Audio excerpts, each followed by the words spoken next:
मित्रांनो, आज आपण पाहूया नैसर्गिकरित्या त्वचेतील मेलॅनिन कसे कमी करावे. जगभरातील अनेकांना सुंदर त्वचा हवी असते. त्वचेच्या देखाव्यावर परिणाम करणारा एक महत्त्वाचा घटक म्हणजे मेलॅनिन. हे रंगद्रव्य आपली त्वचा, केस आणि डोळे यांच्या रंगासाठी जबाबदार आहे. आपल्या त्वचेचे हानिकारक अतिनील किरणांपासून संरक्षण करण्यासाठी मेलॅनिन आवश्यक असताना जास्त प्रमाणात त्वचेच्या विविध समस्या उद्भवू शकतात, जसे की हायपरपिगमेंटेशन आणि असमान त्वचा टोन. आता आपण पाहूया मेलॅनिन म्हणजे काय. मेलॅनिन कसे कमी करावे याबद्दल चर्चा करण्यापूर्वी मेलॅनिन म्हणजे काय आणि आपल्या शरीरात त्याची भूमिका समजून घेणे आवश्यक आहे.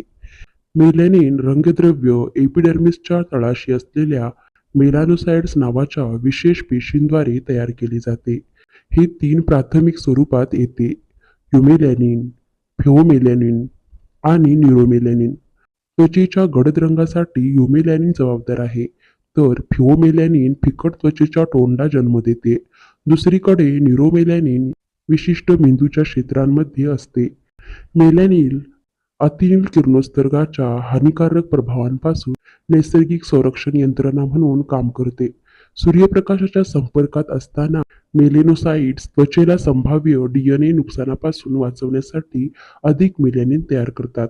तथापि, मेलॅनिनचे अतिउत्पादन होऊ शकते. गडद स्पॉट, मेलॅझ्मा फ्रेकल्स आणि एक असमान त्वचा टोन.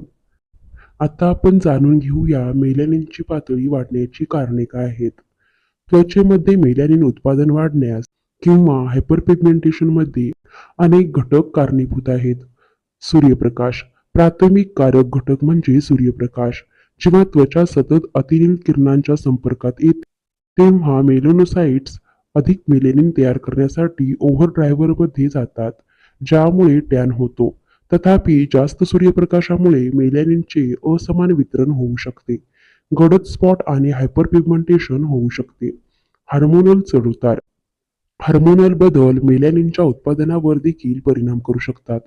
गर्भवती महिलांमध्ये अनेकदा मेलॅनिनचे उत्पादन वाढते, ज्यामुळे मेलास्मा नावाची स्थिती विकसित होते.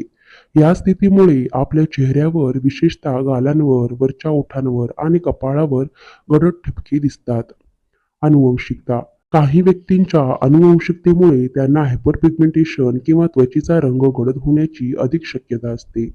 दुखापत त्वचेला दुखापत आणि जळजळ जसे की पुरळ, एक्झिमा, सोरायसिस किंवा रासायनिक प्रदर्शनामुळे उपचार प्रक्रियेचा भाग म्हणून हायपरपिगमेंटेशन होऊ शकते. औषधे काही औषधे जसे की हार्मोन रिप्लेसमेंट थेरपी किंवा गर्भनिरोधक गोळ्या देखील मेलेनिनची पातळी वाढवू शकतात. चिडचिड त्वचेला जास्त घर्षण किंवा घासणे जसे की कपड्यांमधून मेलॅनोसाइट सक्रिय करू शकतात आणि परिणामी हायपरपिगमेंटेशन होऊ शकते. या हायपरपिगमेंटेशनला घर्षण मेलॅनोसिस किंवा घर्षण हायपरपिगमेंटेशन असेही म्हणतात. वय मेलॅनोसाइट्स अधिक सक्रिय झाल्यामुळे ऊर्ध्वत्वामुळे होणारे हायपरपिगमेंटेशन हे वयाचे ठिपके किंवा यकृतातील स्पॉट्स म्हणून दिसू शकतात. खनिजे आणि जीवनसत्वाची कमतरता खनिजे आणि जीवनसत्वाची कमतरता जसे की जीवनसत्व B12 किंवा फॉलिक ॲसिड मेलॅनिन उत्पादन आणि त्वचेच्या रंगद्रव्यावर परिणाम करू शकते. आता आपण पाहूया त्वचेतील मेलॅनिन नैसर्गिकरित्या कसे कमी करावे. त्वचेतील मेलॅनिन कमी करणे घरगुती उपचारांपासून व्यावसायिक उपचारापर्यंत विविध पद्धतींद्वारे साध्य करता येते. हे लक्षात घेणे महत्त्वाचे आहे की मेलॅनिन काढून टाकणे शक्य नाही, कारण ते एक नैसर्गिक रंगद्रव्य आहे जे आपल्या त्वचेचे संरक्षण करण्यात महत्त्वपूर्ण भूमिका बजावते. तथापि, विशिष्ट पद्धतीचे अनुसरण करून आपण अधिक असमान त्वचा प्राप्त करू शकता आणि हायपरपिगमेंटेशन कमी करू शकता. त्वचेतील मेलॅनिन कमी करण्यासाठी खालील काही प्रभावी मार्ग आहेत. आता आपण पाहूया मेलॅनिन कमी करण्यासाठी काही घरगुती उपाय. लिंबाचा रस लिंबाचा अर्क त्याच्या नैसर्गिक त्वचेला उजळ करणाऱ्या गुणधर्मांसाठी ओळखला जातो. लिंबू हे अतिशय नैसर्गिक मानले जात असले तरी सायट्रिक ॲसिड काही वेळा विशेषतः एटोपिक त्वचेच्या प्रकारांवर आणि कोरड्या त्वचेच्या प्रकारांवर खूप त्रासदायक ठरू शकते. ते थेट त्वचेवर कधीही लागू करू नका, कारण ते विशिष्ट प्रकारच्या त्वचेसाठी खूप कठोर असू शकते. लिंबू पाणी तोंडी घेण्याचा सल्ला दिला जातो, कारण ते व्हिटॅमिन सी चांगल्या प्रमाणात प्रदान करण्यास मदत करते आणि त्वचा उजळण्यास प्रोत्साहन देते. प्रभावित भागांवर ताजे पिळलेल्या लिंबाच्या रसाचा पातळ थर लावा आणि पाण्याने धुण्यापूर्वी 15-20 मिनिटे राहू द्या. हे लक्षात घेणे आवश्यक आहे की लिंबाचा अर्क काही लोकांमध्ये त्वचेवर जळजळ होऊ शकतो. म्हणून आपण अगोदर पॅच चाचणी करावी.